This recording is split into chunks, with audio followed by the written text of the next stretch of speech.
You are listening to All Burgundy and Gold Errrything, powered by the Urban Sports Scene and Fox Sports Radio 96.9 FM and 1340 AM. Hopewell, Virginia. Your hosts are Ray, Jeezy, and myself, Wole. And if y'all can see, we also got a special guest. The homie is a Super Bowl champion with the Kansas City Chiefs, including a pick in that very game, Super Bowl 54 against the Niners. He is a former Redskin. Can I say Redskin? Commander, whatever. Let's welcome Bashaud Breeland to the show. What's going on, my man? What's y'all? How y'all doing? Good, man. How you doing, bro? Doing pretty good, man. Just staying in it. Yeah, Bree. So thanks again for joining us. And when we get started, I wanted to ask you about music. I know you in the music. I done peeped your Instagram, man. We had you on years ago. You was rocking with Future. That was your guy. Yeah. Who you rocking with now in the hip hop game, man? I'm still rocking with Future, man. I still got a lot of guys that I listen to. The Baby, Little Baby, Big Young Boy. But Future always my guy, man. It's my go-to when I'm trying to get pumped, when I'm going through shit. You like the auto too? Nah, okay, bro. You good? Don't worry about it, man. Hey, so like in the music game, so how's it going for you, man? Like, I mean, also, how's it doing with your creativity? Man, right now I'm just perfecting my craft with the music, man. You know, I'm transitioning from a hobby to really trying to indulge in it for real. But it's going good, you know. Since there's some kinks I got to iron out before I really present myself to the world, but it's going pretty good for me. It's good, man. So I like the production. I saw it on IG. I shared it, man. I think you're doing some work, bro. Yeah. You know what I'm saying? I'm just staying at it, man. Putting my head down and staying forward. I love it, man. Love it. Hey, before we get into like the whole thing of the interview, hey, subscribe to our podcast on Spotify, Switch, Stitcher, iTunes, Google Podcasts. Just search All Burgundy and Go Errrything. Also tweet us at ABG_Errrything and hit us up on IG at ABG_Errrything and like our All Burgundy and Go. I know, right? Talking about spit now. He got talking about spit. He like Spitify. And like our All Burgundy and Go Errrything Facebook page as well. Hey man, stop messing me up, Ray. You messing me up right now, bro. Hey, we can't see the trophy in the background, man. You gotta show the people, man. That's facts though. Facts. I got y'all. Yeah. Hey, make sure you subscribe to our All Burgundy and Go Errrything YouTube channel as well. Hey Ray, I'm gonna mess you up, Ray. Hey, y'all ain't peep the Panther Stadium right there, though, huh? Oh dang, that's the Panther Stadium? Yeah. Oh, that's dope. Hey man, parking around that joint is real, bro. Them garages anyway. That's what's up, though, man. Hey Bree, so let's get right into it, Bree. Have you ever thought about coming back to DC? You already got Kendall Fuller here. He was on that squad with you. But you ever thought about coming back to the squad? Oh, for sure, man. I never wanted to leave Washington. You feel me? It so happened how my career went. I had to go to other places and continue playing. But yeah, I always saw myself being a long time Redskin. You know what I'm saying? I wanted to retire skin. It didn't work out for me that way. But yeah, I see myself coming back. I just see myself playing anywhere right now. I'm just trying to get an opportunity to still show that I can compete at a high level. I can play at the age of 31, and I still got a lot of ball left in me. But I would love to come back to the Commanders, especially with all the changes that have been going on. Hey man, speaking of changes, man, like I mean, you know, over here in terms of fans, a lot of fans have like the outside approach of, you know, Daniel Snyder or whatever. But you actually played for him, and obviously you heard the news that he sold the team to the Josh Harris group. But what was your experience with Daniel Snyder? I mean, I didn't get to talk to him much. My experience with him wasn't. I don't have much to go off of. I just got one story. It was at the practice field. I asked him for a pinch of dip. He just looked at me like he just kept going about his business. You feel me? But he didn't send the pinch over. Like, you feel me? But I mean, as I can remember, he was a good guy to me. He never really did anything and me to feel like he wasn't a good person or nothing like that. So I really can't judge his story based off of what the media is partaking. But I don't know. I wasn't there, and I wasn't in those shoes to understand what's going on behind closed doors. Like, I'm the athlete, he's the owner. I'm not in those offices. But when he come down to the building locker rooms and on the practice field, like he never really rubbed me the wrong way. Yeah, I've always wanted to get that. Like, what's the players' interpretation of Daniel Snyder? Everybody has like the outside and what he's done with the fans or whatever, but with players is a little different, right? We the pawns, like we don't really get to see that stuff. We don't really get to. We just moving how they tell us to move. So I'm not in no offices to speak on that behalf of the situation that's going on, the allegations, anything like that. But I can say, as far as like the team, like when I see him in the building, like he quiet guy, he don't really say much. The ones, the ones he come up and talk to, those be the guys that they more invested in. But me as the position I was in Washington, I didn't get to see that other side of things. So also you mentioned like in terms of your playing career, what other teams do you feel like fits your system, your skill set? Other than Washington? Yeah, other than Washington. It don't even have to be DC, other than DC. Man, and hey, Ray Atlanta fan, so I'm just letting you know, my boy Ray Atlanta. They're cover 3 scheme. I can play cover 3, but I really like being in your face, like the blitz man. I can rock with Baltimore with their defensive scheme. I like LA, they defensive scheme as well. And the Cardinals and Minnesota, I like their scheme as well.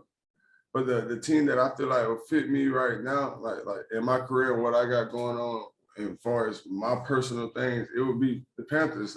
I feel like that'll fit me more. I lost a deal with them during this time, the rocky time of my career, and it's back home, so it'll be a lot of hurdles that I jump just by playing for that one team. So, Bree, you like I said, you got the trophy in the background. Obviously, you earned that with the Chiefs. And speaking of the Chiefs, Eric Bieniemy now is here in DC. Can you tell the fans what to expect and what they're getting out of Eric Bieniemy as offensive coordinator? And also your thoughts about if he should be a head coach. I know they're getting a go. The Bieniemy is my dog, bro. I'm talking about as a person, as a player, like you gotta love the type of guy he is. Like he gonna get on you, but he lets you be you too. And I just feel like he's real. Like he a real person, and he know how to gravitate that to his players and really get them to bring out the maximum of their talent to play for him. Could you see him being a head coach here? Oh yeah, I think he's gonna be a great head coach for Washington. And his time is overdue. Like he eventually got his due. The previous Super Bowls that we went to, but you know sometimes you got to stay in the position you at and wait till the doors open for you to get to where you at. But I feel like this is gonna be a big move for Washington and a big move for him, and to really showcase his talent outside of Andy Reid. So Washington has a young quarterback in Sam Howell. You saw Eric Bieniemy with Pat Mahomes. Like, what could Sam Howell look forward to when being coached by an Eric Bieniemy? Hey, somebody that's really gonna give him the game. And I feel like he's gonna get the young boy to a point where he really don't have to coach him. The young boy be coaching himself. It's like the chemistry that him and Pat Mahomes has. It was different and go unnoticed because Pat's so talented, and you don't really get to see really the involvement that Bieniemy really elevated in his game.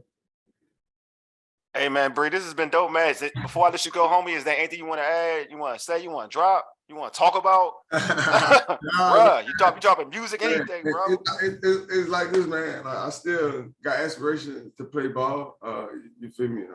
And I want to continue to play ball if I get that chance to. Right now, it seems like nobody really giving me that chance. It's not that I'm holding back, not trying to play.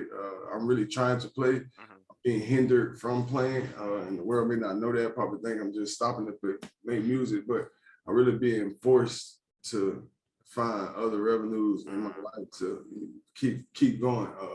Ball was one. All my eggs was in that basket at one point, but if you continue to just put them all in that basket, you'll eventually go crazy, or you'll lose yourself because you don't know how to be a human being other than a football player. So that's always been my take, that I always did something outside of ball so I can stay sane in humanity. But I want a chance to play, and that's why I want to get to the world and let the world know that and hear from my mouth that I still want to play. And if I get that chance, I'm ready to showcase my talent to the fans once again. Well, I think you deserve an opportunity to play ball again. To be real with you, I mean, and not saying that I think because you're cool with me. I think you're one of the realest dudes that I met when I used to cover the team and be in locker rooms or whatever. You want to curse for me, man. It's like some people can handle the realness and some people can't. Like people want you to put on that smile and not show, but I just never been that one to play both sides. I'm player no way. And it's like if you can understand that about me, you understand that I really have no ill intentions to make your organization dysfunctional or bring any trouble or danger to the team. Yeah, and you're a quality player. You know, I mean, again, like you went to Kansas City, you got a ring. You know what I mean? Even when people in Washington try to create a narrative, right? Yeah. You went to Kansas City, you got a championship. You know what I'm saying? As one of their better cornerbacks on the squad. You know what I'm saying? So to me, that shows value enough to say you deserve an opportunity to play in this league, and you're still young enough to do it. It's like everybody with that narrative that created that narrative me in Washington, they all gone. And a narrative was built upon them. Yes. So it's like if the world can go back and really see that situation for what it was back then, like they really see that it really wasn't all me. It wasn't all bad. Like how they created it. Even though the thing with Josh Norman, bro, I really never had no problems with Josh Norman.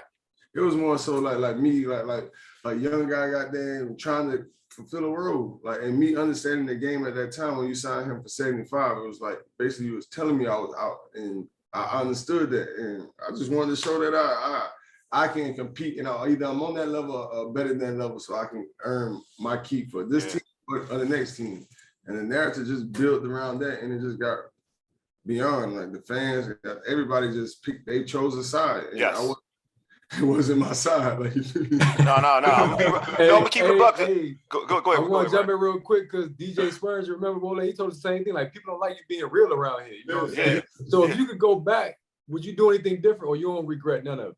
I don't regret anything. I don't regret nothing to this day. Like, I feel like all that made me who I am today. And I feel like if I didn't go through that thing, my eyes wouldn't be open to talk to y'all about the situation now with a clear conscience, open mind, and a good heart. Like, you feel me? Like I don't regret, I don't hate nobody. Everybody go through learning curves. Like I came from Allendale, South Carolina, and y'all took me from Allendale.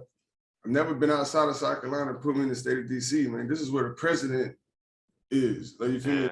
And the Chocolate City too. It's a whole different thing. Exactly. So it was. You're right. It was. It had to take time for me to really understand how to be around the masses of people in that type of environment, that type of situation from where I'm from. Like I'm in a town where we make our own rules. Like you don't really get in trouble for stuff. And then when I started getting spanked, when I got to there, I started getting spanked on my hand. All right, you can't do this. Then I had to learn from mistakes. As you make mistakes in this league, they're gonna carry with you. They don't allow you to make mistakes. They feel like you should know once you got there, and that was my downfall. I do want to add this about the Josh Norman thing. I feel like it's not. I don't think it's for you in this aspect of a controversy. This is how I look at it. I think for you, you had like a dog-like mentality. Exactly. You know what I'm saying? So if you have a dog-like mentality, if they bring in somebody, you think, no, I'm that dude. I think that's a good thing. That's a competitive nature. You call it Mamba mentality. It really wasn't geared towards him like that. And it ain't been like that like from the jump. It was like I said on an interview, like it was just leading up to that question of me answering that question and saying what I said.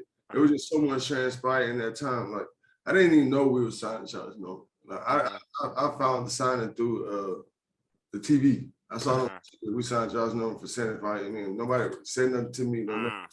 But I'm leaving practice one day, and Greg Minuski, he was the D coordinator. I was walking out, he was walking in, and he just kept calling me Josh Norman. I'm looking like, because I didn't really know of Josh Norman at that time, and like as a player, we just see him doing it, but I didn't know him. Like, so I'm thinking like he ain't talking to me, but he really was calling me Josh Norman, although he was being funny or not, just ain't fair. But I went home that day, and then it came across the ticket and we were signing Josh Norman. Now I'm trying to piece together like why you was calling me Josh Norman, or was you being funny with me, or it was trying to get a reaction out of me. So the next morning I woke up, I had the interview on SM radio, and they asked me the question, how did I feel about it? And like me, I'm a real person. Like I'm not gonna sugarcoat nothing. I'm gonna tell you really how I feel. And I told him like when I first saw it, I felt disrespected. But I went on to explain why I felt disrespected. And why do I see that it was a good chess move by the organization? Because we both can really be something. We can be a tandem. Like I explained that, but clickbait, they just take Bashaud Breeland felt. Yeah, exactly. So everybody in the city just went on now and looking like I'm a hater. I'm hating this man for his money, or I'm not a team guy. I'm me. But it was never that. I always been a team guy. I always wanted what's best for the team, and I always took the short end of the stick everywhere I went, just for the team. And it's like I never got my due. And I feel like situations like that built it up to where people didn't want to give me my due because they felt like I was greedy or I wanted more than I'm worth of, or things like.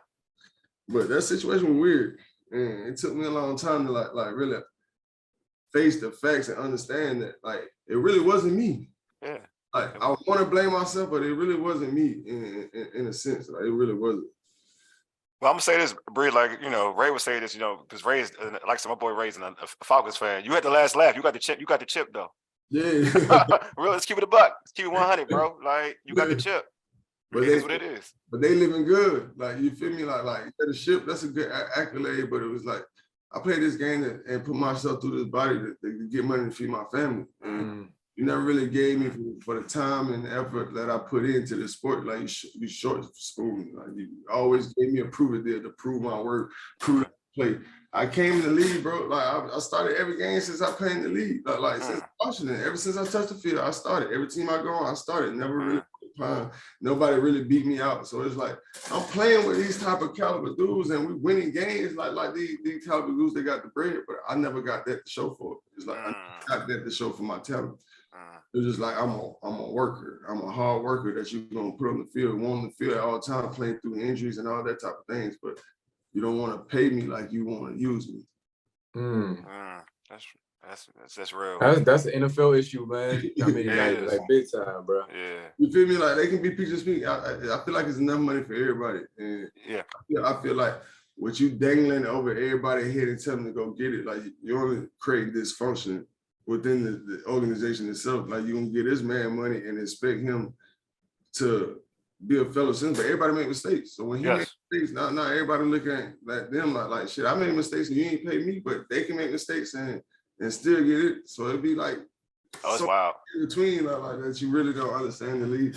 It's more than the lines and the inches of the game. Me coming in, I didn't understand it. Yeah. I mean, that's just like Ray said, it's a league. It's like it's just wild. It's wild. You're right though. They play that game. And you see it though. Big time. Hey, babe, Bree, man, appreciate you, my man. You know what I'm saying? Like, we gotta get you on again, bro. Real talk. I mean, hopefully I don't get you on. Hopefully you too busy to be on, like, cause you playing football. Yeah, I know. Keep this about. No, hopefully I don't get you on. You know what I'm saying? But if you're available, man, I'll definitely try to get you back on, bro. Y'all just tell everybody I still want to play. Y'all just blast that loud. I will, bro. You already know. I'm gonna get you to retweet this so everybody see it though. Oh yeah, I got you. All right, bet. All right, Bree. We good. All right, bro. Appreciate you. Appreciate you.